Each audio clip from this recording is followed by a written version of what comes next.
દુઃખ. આ કોમામાં તો એને પોતાને ખબર પડી પણ જાય છે દુઃખની, કોમાની અંદર માણસ. અને હા, અને એ ચાલ્યો જાય પછી તો એને ખબર પડે છે ખરી, પણ એ એક્સપ્લેનેશન નથી કરી શકતા એવું કહેવાય છે. ઘણી વખત ક્યાં તો એનો કોઈ પોતાનો જીવ આવે, આત્મા આવે અને ઓચિંતાનો એને સ્પર્શ કરે ને એકદમ જાગૃત થઈ જાય, એ કોમામાં અલગ વસ્તુ છે સાયન્સના નિયમ પ્રમાણે. પણ this is not a coma. It is one kind of કહી શકો, પણ it is not a proper coma. હા, ઇટ ઇઝ બ્રહ્મ વિદ્યા. કારણ કે આ બ્રહ્મ વિદ્યા છે અને આ સમાધિની વાત છે. અને શરીર સ્વયં પોતે મૂકી દે છે. પહેલાંમાં તો પેલો દુઃખી થવાના કારણે અને અથવા કોઈ રોગના કારણે કોમામાં જતો રહે છે. રોગના કારણે કોમામાં જાય છે. આ કંઈ રોગ નથી. આ તો એની એવી ભાવ એનો પ્રગટ થઈ જાય છે કે હવે મારે આ શરીર છોડી દેવું, મૂકી દેવું જોઈએ અને સમાધિ લેવી જોઈએ. એટલે જીવતે જીવતા એ સમાધિ લે છે માણસ. એ સંત જ્ઞાનેશ્વર છે, તુકારામ છે, ઘણા લોકો. હમણાંનો 150 વર્ષનો ઇતિહાસ કે છે સંત મોટા. હું તમને મોકલાવીશ, આખું લિસ્ટ મોકલાવીશ તમને. સમાધિ લીધેલી છે. એટલે કહેવાનું એટલે છે કે લોભ પ્રવૃત્તિરાંબર કર્ણ યદા સત્વે પ્રવૃત્તે તું પ્રલયમ યાંતિ દેહભૃત તદોત્તમ વિદાન લોકાન અમલાન પ્રતિપદ્યતે.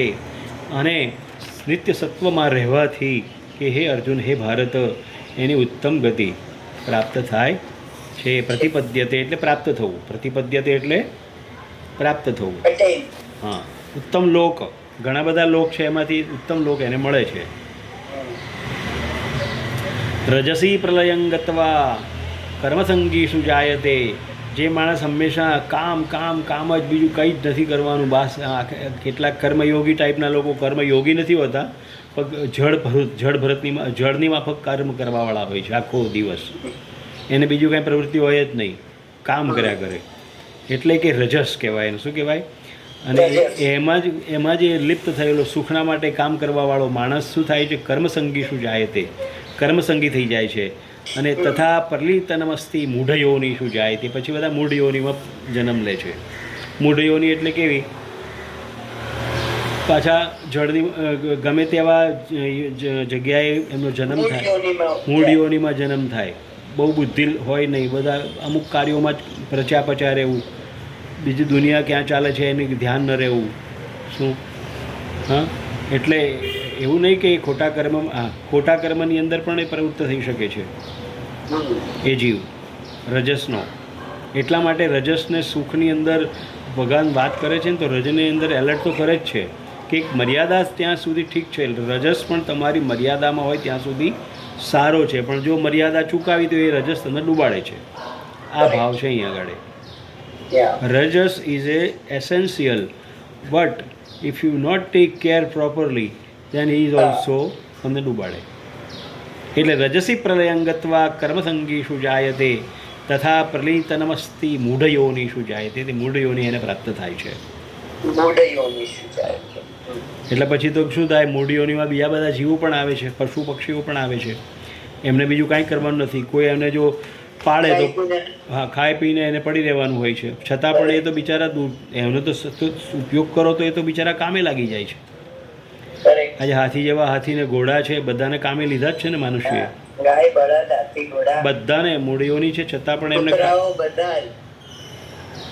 કામમાં તો લીધા જ છે. હા, વેરી વેરી. ગરદપ એટલે ગધેડો બિચારો આખી જિંદગી મજૂરી કરી મરી જાય. આજકાલ ઘણા વોટ્સઅપ મોકલે કે પોલર બેર હાથીને બચાવે છે ને એ હાથી સિંહના બચ્ચાને બચાવે છે. હા, એ બધું આવે છે. એક જાતનું એટલે કહેવાનું એટલું છે કે એવા બધા કર્મયોગી રજસની અંદર રહેવાવાળાઓને મૂઢીઓની પ્રાપ્ત થાય છે. એટલે વાસ્તવમાં તો આપણને જે સંન્યાસી, જે સાધુ છે, જે સાધક છે, જે તેજસ ભક્ત છે, એણે આમાંથી બચવાનું છે એમ કહેવાનો ભાવ છે. યાદ રાખજો. અહીંયા આપણે સંસાર ચલાવવા માટે નથી બેઠા. અત્યારે સંસાર ચલાવવાની વાતો નથી કરતા. ભલે આપણે એક મેનેજમેન્ટના લેવલે સંસાર ચલાવવાની વાત ઇટ્સ ઓકે, પણ when you are coming to the ભક્તિ યોગ, જ્ઞાન યોગ, હા, ભક્તિ યોગમાં જાઓ, જ્ઞાન યોગમાં, અધ્યાત્મમાં પ્રવેશ કરો છો, ત્યારે આ બધાથી મુક્ત થવાની વાત આવે છે. આ સંન્યાસીઓ સાધુઓ આપણને ઘણી વખત કહે છે, ઘણી વખત નથી કહેતા. કારણ કે સંસારીઓને આવી બધી વાત કરે તો સંસારીઓ કામ મૂકી દે તો એમનું ડોનેશન બંધ થઈ જાય આવવાનું. કહેવાનો મતલબ એ છે. તો એમને તો પછી દુનિયા ચલાવવી છે તો પછી એ આ બહુ ભાવ પ્રગટ તમારી આગળ રજૂ ના કરે. એ લોકો એ પોતે જ સમજી જાય છે કે આખરે તો આ ત્રણેયમાંથી પણ મુક્ત થવાનું. ત્રિંદેહી ત્રિગુણાત્મક ભગવાન વાત કરે છે, ત્રિગુણાત્મક થવાની. એટલે એમ કે છે તથા પ્રલિતનમસ્તિ પ્રલીનસ્તમસી મૂઢયોની શુજાયતે કર્મણઃ સુકૃતસ્યાહુઃ સાત્વિકમ નિર્મલમ ફલમ રજસસ્તુ ફલમ દુઃખમ અજ્ઞાનમ તમસઃ ફલમ. લો અહીંયા તો ઓર વધારે આગળ ભગવાને વાત કરી દીધી. આપણે તો બહુ ડાઈ વાતો કરી, પણ ભગવાન અહીંયા શું કહે છે જુઓ. કર્મણઃ કર્મના કારણે સુકૃતસ્ય સાત્વિક કર્મના કારણે તો આપણને સાત્વિક સુખ મળે છે, નિર્મળ સુખ મળે છે, નિર્મળ ફળ પણ મળે છે. આહુહુ એટલે કહેવામાં આવ્યું છે, પણ રજસઃ રજોગુણના કારણે દુઃખ જ મળે છે, અને તમોગુણના કારણે અજ્ઞાનમ મળે છે. અજ્ઞાનીઓ જેટલા બધા ભેગા થયા છે સમજી લેવાનું કે તમસવાળા છે. અજ્ઞાનીઓ એટલે આ તોડ ફોડ કરી, મારામારી કરી, કાપાકાપી કરી, લૂંટી લેવું, તોડી લેવું, ફોડી લેવું. હા, આજે આ દેશે યુદ્ધ કર્યું, પેલા એ આજે દબાવી દે, પેલો ધર્મ ઊંચો છે, આ ધર્મ નીચો છે, અમે સર્વથી શ્રેષ્ઠ છીએ, અમારાથી કોઈ વિશેષ નથી. આ બધા તામસિક છે અને એના કારણે જ યુદ્ધ ચાલ્યા કરે છે, એના કારણે વિનાશની લીલાઓ ચાલ્યા કરે છે. ભગવાન શિવને બહુ પ્રયત્ન કરવો પડતો જ નથી. એ બુદ્ધિ ભ્રષ્ટ થાય એટલે એ લોકો આ પ્રમાણેના જ કામ કરી રહ્યા છે, અને ભગવાનનું શિવજીના કાર્યો એ લોકો કરી રહ્યા છે.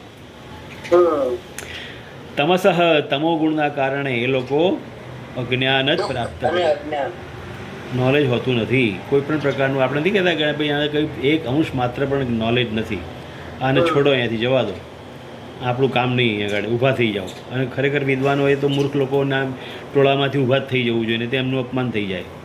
કારણ કે મૂર્ખાઓ પોતાની જે દલીલો કરે એના કારણે વિદ્વાન વ્યક્તિ હોય, યોગ્ય વ્યક્તિ હોય, એની કોઈ વાત સાંભળે નહીં, અને ન સાંભળતા એનું અપમાન થાય. એના કરતાં એણે એવી સભાઓ છોડી દેવી જોઈએ, એવી સભાઓમાં એણે બેસવું જોઈએ નહીં. અજ્ઞાનમ સત્વાત સંજાયતે જ્ઞાનમ રજસો લોભ એવ ચ પ્રમાદમોહો તમસો ભવતો અજ્ઞાનમેવ ચ. સત્વાત સત્વગુણના કારણે જ્ઞાન પ્રાપ્ત થાય, અને રજસના કારણે રજોગુણના કારણે નિસંશય લોભ પ્રાપ્ત થાય છે. એ જ પ્રમાણે તમના કારણે પ્રમાદ અને અજ્ઞાન પ્રાપ્ત થાય છે. ઉદ્ભવતે એટલે પ્રાપ્ત થવું. અજ્ઞાનમ એવ. હા, સત્વના કારણે જ્ઞાન, રજસના કારણે રજોગુણ, લોભ ઇત્યાદિ, અને તમસના કારણે મોહ ઇત્યાદિ. પ્રમાદ, મોહ, ઈર્ષા, દ્વેષ, હું મોટો, તું મોટો, તું નહીં, આમ નહીં, પેલું નહીં, ઓલું નહીં, તને આવડે નહીં, હું જાણું છું. આ બધા તમસ પ્રકૃતિના માણસો છે. કોઈનું સાંભળવું નહીં. વિદ્વાન પુરુષોની વાત થઈ રહી હોય તો પણ નહીં, તમને કંઈ ખબર નથી, હું વાત કરું છું એ જ સાચી છે. આવા ભાવ પ્રગટ થવા એ તમોગુણીના લક્ષણ છે. તમોગુણ, કારણ કે એને ગૂગલમાં સર્ચ કર્યું હોય, 4-5 ગોખી નાખ્યો વાક્યો, એ બોલવા માટે તળપાપડ થતો હોય, અને તલપાપડ થતો હોય એટલે પેલા વિદ્વાનની આગળ અથવા તો કોઈ ગુરુની આગળ પણ બકબક કરી જાય છે. અને એ વિદ્વાન છે એ જાણે છે કે આની પાસે નોલેજ આ ક્યાંથી આવ્યું છે, મને ખબર છે.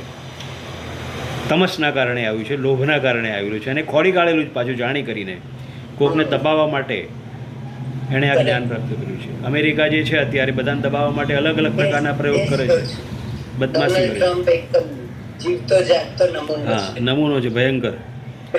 એ તામસી પ્રદેશ. આપણે એકચ્યુઅલી વાસ્તવમાં ભારત સિવાયના જે ભૂમિઓ છે ને એ બધી ભોગ ભૂમિ કહેવામાં આવે. ભોગ ભૂમિ છે. ત્યાં ફક્ત સુખ સિવાય કાંઈ છે નહીં.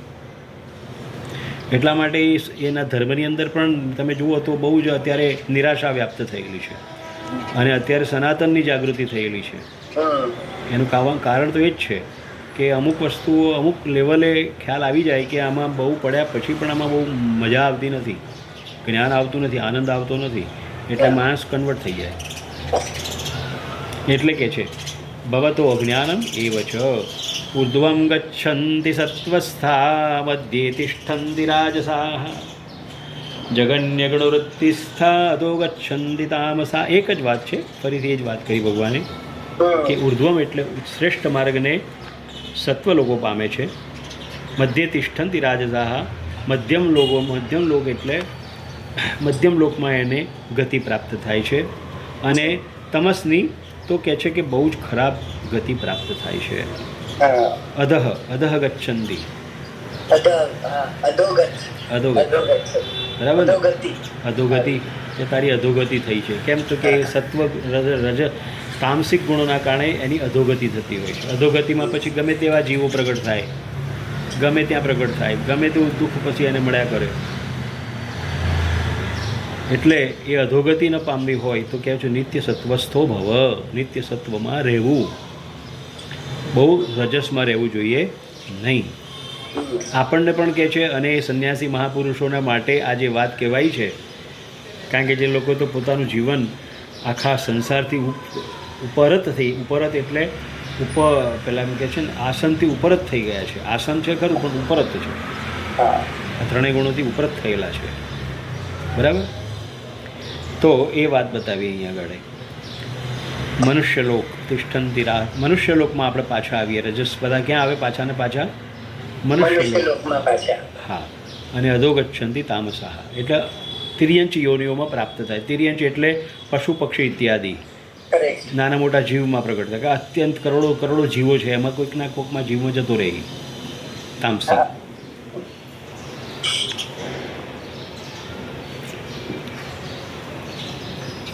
જો આપણે ત્યાં ભારતની અંદર જે છે ને ભૂમિમાં આ ત્રણેય ગુણોમાંથી મુક્ત થવાની પણ ભાવ છે આપણે ત્યાં.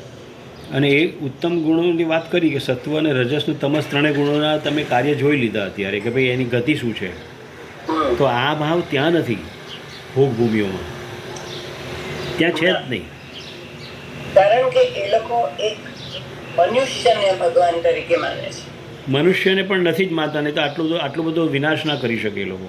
હા, પણ એ મનુષ્ય ના એ આખી તર્ક છે એ બાબતનો. મનુષ્યને માનવાનો ખોટો તર્ક છે. અને આઈ થિંક ઇટ ઇઝ એને એમ લાગે કે અહીંયા આ લોકોને ખવડાવી પીવડાવી સુખી રાખવા છે તો આપણો ફાયદો થાય છે, તો એ દયા કરે છે. દયા કરવી ઇઝ અ ડિફરન્ટ. કોઈના ઉપર દયા કરીને નાખી દેવું બિઝનેસ કે અહીંયા આટલું આપો તો અહીંયા શાંતિ થશે, તો બધાને એટલા કન્વર્ટ કરે છે. આજે બીજી એમનો પોતાનો લાભ લેવાનો. અને અમેરિકાનો તો ખંડ જ્યારે સંશોધન થયું ત્યારે તમે આર્ટિકલ વાંચ્યા હશે, કાર્લ માર્ક્સ ને બધાને વાંચ્યું હશે, તમે જોયું હશે કે that was the aim of the business only, કે how to improve the business and how to enjoy the life. એના માટે જ લોકોએ મૂક્યું. હા, ધંધો અને બિઝનેસ સિવાય એમનું આખું માઇન્ડ સોનું, મોતી, હીરા, સ્પાઇસીસ, સિલ્ક, આ બધું લૂંટીને તો ચાલી ગયા. હા, તો એ આખો મેં હમણાં જ આર્ટિકલ વાંચ્યો હતો અમેરિકા ખંડનો કે 1740 કે 45માં એ લોકોને આ મળ્યું. ત્યારબાદ એક 100 થી 125 માણસો બ્રિટનમાંથી ત્યાં ગયેલા એક જહાજ ભરીને, અને એ લોકોએ પછી પોતાના રૂલ્સ રેગ્યુલેશન્સ નાખ્યા. એટલે ત્યાં તો યુદ્ધ પણ થયું છે, તો બ્રિટનમાં મારી નાખતા. અને ત્યાં એટલે સુધી બદમાશી હતી કે કાળા માણસને જોઈને એ લોકોને એમ લાગતું હતું કે આ કોઈ નવા જ વિચિત્ર પ્રાણીઓ છે, એટલે એને પિંજરામાં પૂરી રાખતા. અને એના પ્રદર્શન પણ કરતા હતા કે જુઓ કે આ પ્રકારના પણ દુનિયામાં જીવ હોય છે, એમ કરીને એનો બિઝનેસ કરતા હતા. એટલે પેલા ધમ પછાડા કરે અંદરથી નીકળવા માટે, પણ મનુષ્ય જ હતા એ વાસ્તવમાં. છતાં પણ એને કહે છે કે અને ઓસ્ટ્રેલિયામાં પણ બધા જે એબોરિજિનીને બહુ મારી નાખેલા, પછી તો ઘણા બચી ગયા અને એ લોકો હવે છે ઘણા છે ત્યાં, પણ એ લોકોને પણ બહુ હેરાન કરે. તો that is the they are the તમસા જના. હા, એમાંથી એ લોકો પાપ, એ જે પાપ કરે છે અથવા એમને જો મૃત્યુ થાય છે એમની ઉત્તમ ગતિ હોતી નથી. એમની કહેવાનો મતલબ છે એમની ઉત્તમ ગતિ હોતી નથી. જ્યારે ભારતમાં તો પ્રયત્ન કરવાથી ઉત્તમ ગતિ પ્રાપ્ત થાય છે એવું આપણા શાસ્ત્રો કહે છે. અને ભારતે કોઈ દિવસ કોઈના ઉપર અત્યાચાર કર્યો જ નથી. કે હુમલો કર્યો જ નથી.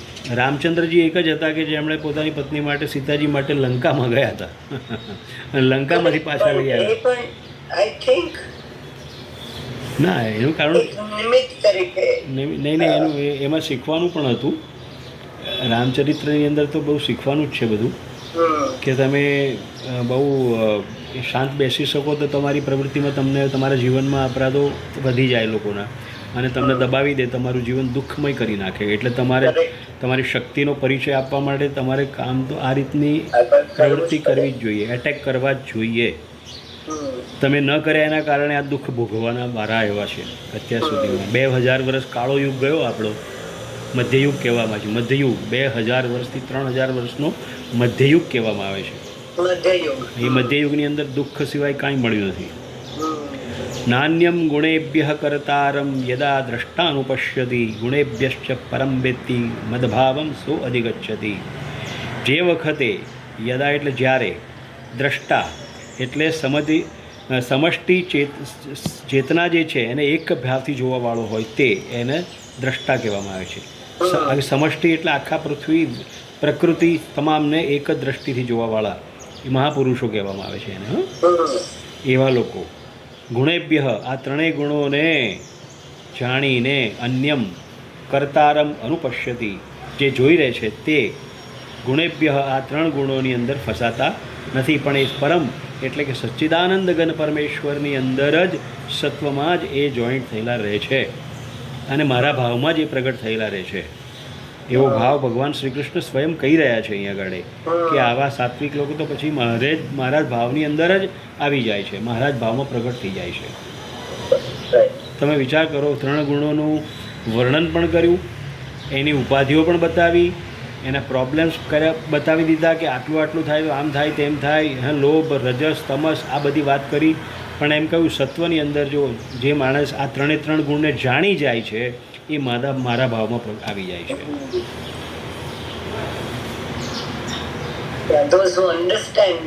એટલે ગુણાનેતાન અતિત્ય, ત્રણ ગુણોને અતીત થવા વાળો માણસ, એ જે ભક્ત જે છે, સાધક જે છે, એ આ ત્રણ ગુણોથી અતીત થઈ જાય તે મદભાવમ એવ અધિગચ્છતિ, મારા જ ભાવને એ પ્રાપ્ત થઈ જાય છે. તો દેટ ઇઝ ધ બિગેસ્ટ વસ્તુ ભગવાન અહીંયા કહી રહ્યા છે કે ભાઈ જો આ ત્રણેય ગુણોને જાણો. આપણને પણ કહે છે જાણો જાણો. તમારી પાસે સમય કેટલો છે? તો કે આઈ ડોન્ટ નો, ખરે શું થશે તો ખબર નથી. મેં તો વાસ્તવમાં બીજી વાત કરેલી, આ તો તમે ઓચિંતાનો ટાઈમ બતાવી દીધો.